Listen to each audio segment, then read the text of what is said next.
எல்லோருக்கும் வணக்கம். Welcome to info market Tamil channel. இன்னைக்கு பங்குச்சந்தையில் நடந்த முக்கியமான தகவல்களை இங்கு பார்க்கலாம் வாங்க. அதுக்கு முன்னாடி நான் செபி ரெஜிஸ்டர் அட்வைசர் கிடையாது. நான் இங்கு சொல்கிற தகவல் அனைத்தும் என்னுடைய நாலேஜை பெருக்க நான் படித்து தெரிஞ்சுக்கிட்டது. இதில் ஏதாவது தவறு இருக்கலாம். நீங்கள் பங்குச்சந்தையில் முதலீடு பண்ணணும்னு நினச்சிங்கன்னா நான் சொல்கிற தகவல்களை பங்குச்சந்தை அஃபிஷியல் வெப்சைட்டில் செக் பண்ணி பார்த்துட்டு முதலீடு செய்யுங்க. வாங்க இன்றைய பங்குச்சந்தை முக்கிய தகவல்களை பார்க்கலாம்.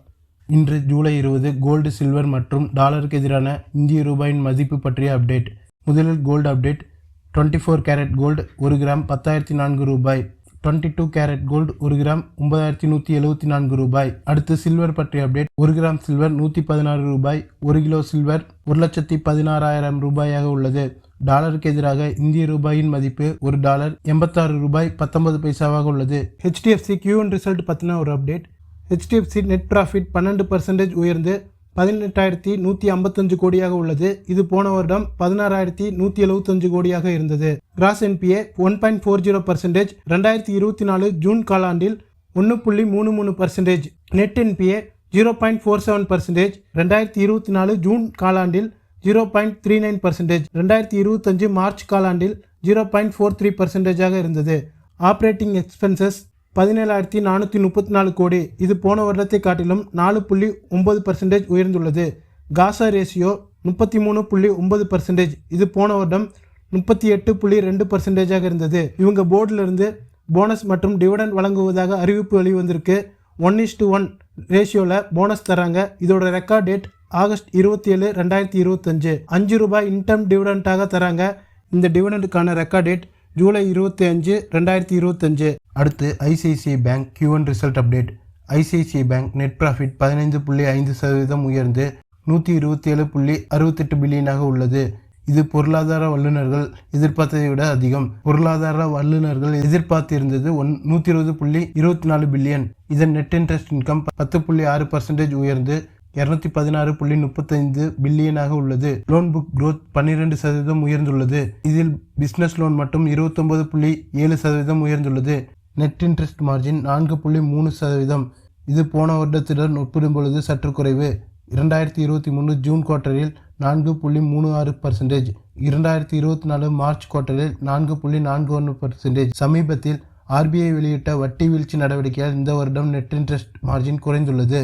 கிராஸ் NPA 1.67% குறைந்துள்ளது. இது கடந்த வருடம் 2.15 இருந்தது. ப்ரொவிஷன் ஃபார் பேட் லோன்ஸ் 36.2% உயர்ந்து 18.15 பில்லியன் ரூபாயாக உள்ளது. அடுத்து Yes Bank Q1 result update.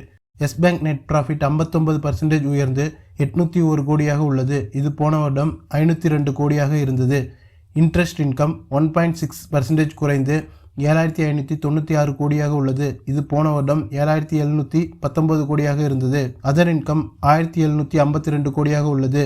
Net interest income year பேசிஸில் 6% உயர்ந்து 2,371 கோடியாக உள்ளது. நெட் இன்ட்ரெஸ்ட் மார்ஜினில் எந்த மாற்றமும் இல்லை, 2.5% உள்ளது. அடுத்து union bank Q1 result update. Union bank net profit 12% உயர்ந்து 4,116 கோடியாக உள்ளது. இது போன வருடம் 3,679 கோடியாக இருந்தது. டோட்டல் இன்கம் 31,791 கோடி. இது போன வருடம் 30,894 கோடியாக இருந்தது. டோட்டல் இன்கம் இன்ட்ரெஸ்ட் 27,269 கோடி. இது போன வருடம் 26,634 கோடியாக இருந்தது. நெட் இன்ட்ரெஸ்ட் இன்கம் போன வருடத்தை காட்டிலும் குறைந்துள்ளது. நெட் இன்ட்ரெஸ்ட் இன்கம் இந்த வருடம் 9,113 கோடி. இது போன வருடம் 9,412 கோடியாக இருந்தது. ஆப்ரேட்டிங் ப்ராஃபிட் 11% குறைந்து 6,909 கோடியாக உள்ளது. இது போன வருடம் 7,785 கோடியாக இருந்தது. Net NPA 0.62%. இது போன வருடம் 0.63% இருந்தது.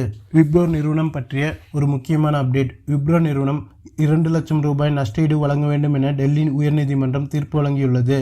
இது விப்ரோ நிறுவனத்துக்கு எதிராக அதன் முன்னாள் எம்ப்ளாயி போட்ட ஒரு வழக்கு. கடந்த மார்ச் 14, 2018 முதல் ஜூன் 5, 2020 வரை பிரின்சிபல் கன்சல்டன்டாக அவர் விப்ரோவில் வேலை செய்துள்ளார். அவர் இந்த நிறுவனத்திலிருந்து டெர்மினேட் ஆன பிறகு அவருக்கு வழங்கப்பட்ட டெர்மினேட்டர் ஆர்டரில் அவர் நடத்தையில் மேலிசியஸ் என்றும் அவரது செயல்கள் irreparable breakdown in the employee relationship என்றும் குறிப்பிட்டிருந்தது. இதையடுத்து அவர் விப்ரோக்கு எதிராக தன் மீது அவதூறு பரப்பியதாக ஒரு வழக்கு போட்டிருந்தார். வழக்கை விசாரித்த நீதிமன்றம் அவருக்கு புதிய ரிலீவிங் ஆர்டர் வழங்க வேண்டும் என்றும் அதில் எந்த ஒரு தவறான குறிப்புகளும் இல்லாமல் இருக்க வேண்டும் என்றும் மேலும் இத்தகைய செயலை செய்ததற்கு விப்ரோ நிறுவனம் அவருக்கு 2 லட்சம் ரூபாய் நஷ்டஈடு வழங்க வேண்டும் என்றும் டெல்லி நீதிமன்றம் உத்தரவு வழங்கியுள்ளது. அடுத்து central bank Q1 result update. முக்கிய வருமானம் குறைந்து காணப்பட்டாலும் நெட் ப்ராஃபிட் 33% உயர்ந்துள்ளது. நெட் இன்ட்ரெஸ்ட் இன்கம் 3383 கோடி. இது போன வருடத்துடன் ஒப்பிடுகையில் 4.6% குறைவு. நெட் ப்ராஃபிட் 33% உயர்ந்து 1169 கோடியாக உள்ளது. இது போன வருடம் 880 கோடியாக இருந்தது. அதர் இன்கம் 1785 கோடி. இது போன வருடம் 1165 கோடியாக இருந்தது. இந்த வங்கி சமீபத்தில் QIP மூலம் 1500 கோடி நிதி திரட்டியது.